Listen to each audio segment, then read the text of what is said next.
वज़ीर-ए-आज़म शहबाज शरीफ ने 9 अगस्त को कौमी असम्बली तहलील करने की तारीख दे दी है। वैसे तो आईनी मुद्दत 12 अगस्त को ख़त्म हो रही थी, लेकिन 9 अगस्त को असम्बली तहलील करने का मतलब ये हुआ कि अब इलेक्शन 60 रोज़ के बजाय 90 रोज़ में होंगे। आम इंतखाबात के हवाले से तासुर यही था कि ये मरहला अक्टूबर नवंबर में मुकम्मल हो जाएगा, लेकिन अब ये तासुर गलत साबित हो रहा है, क्योंकि वज़ीर-ए-आज़म शहबाज शरीफ ने आम इंतखाबात नई मरदमशुमारी पर करवाने का इंदिया दे दिया है, जिसका मतलब ये हुआ कि नई हल्का बंदियों के लिए मज़ीद 3 से 4 माह का वक्त दरकार होगा। अब मरदमशुमारी का मामला कल मुश्तरका मफादात काउंसिल में ले जाया जा रहा है, जिसके बाद सूरत हाल वाज़ेह होगी। तो हमारा आज का सवाल ये होगा कि असम्बली तहलील की तारीख सामने आ चुकी है, इंतखाबात में पेशरफ्त होगी या नहीं। अया साहब, 9 अगस्त असम्बली तहलील हो रही है, क्या पाकिस्तान इलेक्शन मूड में है, ये कहा जा सकता है? कोई कह सकता है, बच्चा बच्चा कह रहा है कि इलेक्शन टाइम पे नहीं होंगे। शायद हों इलेक्शन टाइम पे, पर बच्चा बच्चा कह रहा है कि नहीं होंगे। कि ये जो पेट्रोल की कीमतें, बिजली का जो हाल, जो बिजली के बिल जो हाल अवाम का कर रहे हैं, बुरा हाल, उसमें क्या वो इलेक्शन हो सकता है? वो तो हम पहले भी कई दफ़ा यहाँ जिक्र कर चुके हैं कि डर और खौफ दिलों में बैठा हुआ है, इसलिए इधर बहाने उधर बहाने कानून साजी इस तेज़ी से हो रही है, और ऐसी ऐसी कानून साजी हो रही है जिसका कोई तसव्वुर नहीं किया जा सकता कि आप उठाए जा सकते हैं इतनी मुद्दत के लिए बगैर पता नहीं पूछे इस चीज़ पे, ऐसे ऐसे बहानों पे वो जो कानून का दायरा वसी हो रहा है। हम कहते हैं, मैं ज़ाती तौर पे मेरी नाक़िस राय है कि इससे ज़्यादा आप वसी कर लें, इससे ज़्यादा कानून बना दें। अगर उसका कोई हासिल आपको मिले और जो आपके सीने में जो डर और खौफ है वो कम होता है, तो फिर हम कहेंगे कि आप और कर लें। ये भी हो रहा है, मईशत के नाम से नाटक हो रहे हैं, ये इन्वेस्टमेंट आ रही है, वो इनकलाब आएगा, ये होगा, बुरा हाल है यहाँ पे। आज तोरखाम से आज मेरा एक वो जो हमारे साथी हैं जो हमें कुछ इन्फॉर्मेशन देते हैं सब्जियों की, 140 से 160 ट्रेलर तोरखाम बॉर्डर क्रॉस किए सब्जियां लेकर। अफ़गानिस्तान से वो सब्जियां ना आए तो आपका टमाटर का भाव जो है वो पता नहीं 160 है, वो 250 तक पहुंच जाए। हालत यहाँ पे ये है, तो क्या ये बात कर रहे हैं, किसकी बात कर रहे हैं? एक बात जो यहाँ पे हमेशा हमारा जो दानिश्वरी का जो यहाँ पे सर्कल है उसमें गिरा गुजरता है, हजम नहीं होता कि 15-16 माह पहले ये हालात मुल्क के नहीं थे। ये जो नाटक सारा कुछ हुआ है आपने किया है, और ऐसा जब जिक्र करें तो आपके तेवर भी बदलने लगते हैं, फिर आप मुंह वहाँ फेरने लग पड़ती हैं, फिर आपने अभी तक ठीक है नहीं हुआ, फिर आप ठीक है करके वहाँ पहुँच जाएंगे, क्योंकि ये जो है आपसे बर्दाश्त नहीं होती बातें। यार ये आपने किया सब कुछ क्यों? एक तो होता ना आपने संभाल ना सके, वो आपने तो बेड़ा गर्क कर दिया। यहाँ पे कुछ भी आपसे हैंडल नहीं हुआ, सिर्फ बातें हैं। और वो जो है एक जो माहौल बन गया है, मैं जबर का लफ्ज़ इस्तेमाल नहीं करूँगा, एक माहौल बन गया है कि ना बोलो। ठीक है। डबल कैबिनेट डीएसपी साहिबान को मिली थी, डीसी साहिबान को कुछ वो पता नहीं फॉर्च्यूनर मिल रही, क्या नहीं मैच, ये इस मुल्क में हो क्या रहा है? वहाँ उनको ये मिल रहा है, ये है फलाना कर, तो इलेक्शन की तैयारी तो ये हो रही है। ठीक है, आप कह रहे हैं आवाम को कुछ नहीं मिल रहा, तो यासब का मानना है पेट्रोल की कीमत ऊपर जा रही है, बिजली के बिलों ने बुरा हाल कर दिया है, हुक्मरान रिस्क नहीं लेंगे ऐसे में इंतखाबात में जाने में। आपको लगता है हम इंतखाबात की तरफ जा रहे हैं? देखिए, मैं तो आपको गुज़िश्ता दिनों भी कह चुका था कि मरदमशुमारी जो है वो इशू बनेगा। अब कल मुश्तरका मफादात की कौंसिल का इजलास हो रहा है, और मेरी इत्तला के मुताबिक उसमें फ़ैसले जो होते हैं कंसेंसस से होते हैं, शायद अक्सरियती फ़ैसले नहीं होते। और मरदमशुमारी पे 35 अरब रुपए ख़र्च किए हैं, और बात यह कि मरदमशुमारी कुछ पार्टीज़ ने उस पर रिजर्वेशन ज़ाहिर की थी, और मैं हैरान हूँ कि ख़ुद पीपल्स पार्टी ने नई मरदमशुमारी पर रिजर्वेशन ज़ाहिर की हुई है। लेकिन कल जो होने वाला फ़ैसला है वो यही ज़ाहिर करता है कि फ़ैसले अब नई मरदमशुमारी की बुनियाद पे होंगे। और मैंने तो आपको गुज़िश्ता हफ्ते ये भी कहा था कि ये इलेक्शन मुझे फरवरी मार्च में क्योंकि मार्च में फिर सेनेट का इलेक्शन है और सेनेट के इलेक्शन से पहले इलेक्शन करवाना ज़रूरी है।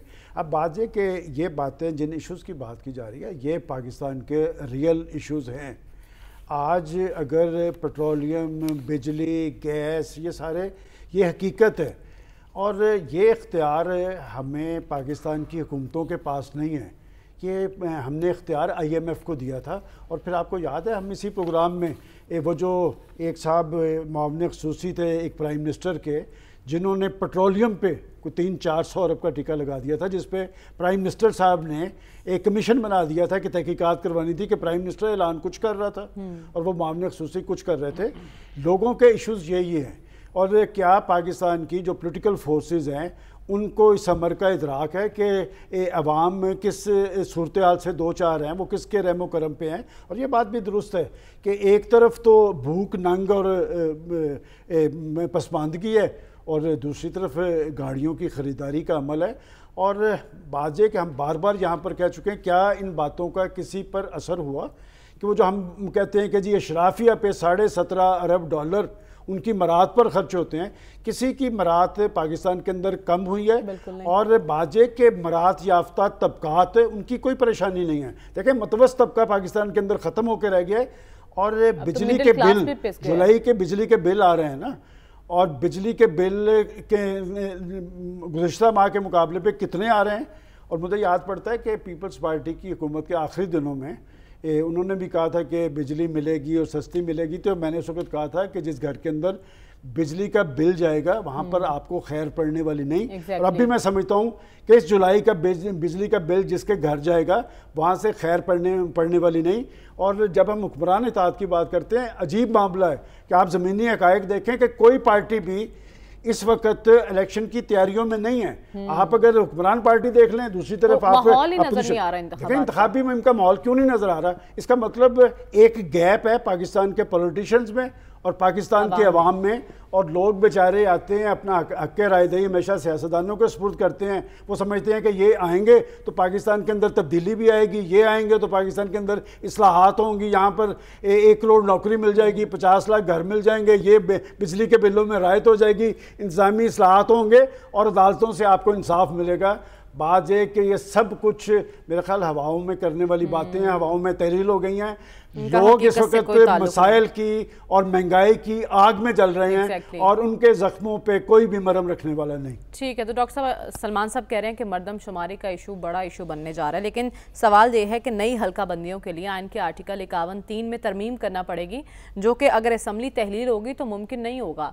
तो मामला कैसे आगे बढ़ेगा? देखिए, पाकिस्तान की इस वक्त सियासी और इक़्तिसादी सूरत हाल में इतनी गैर यकीनी है कि मेरे नज़दीक इंतखाबात बेमाने हो गए हैं।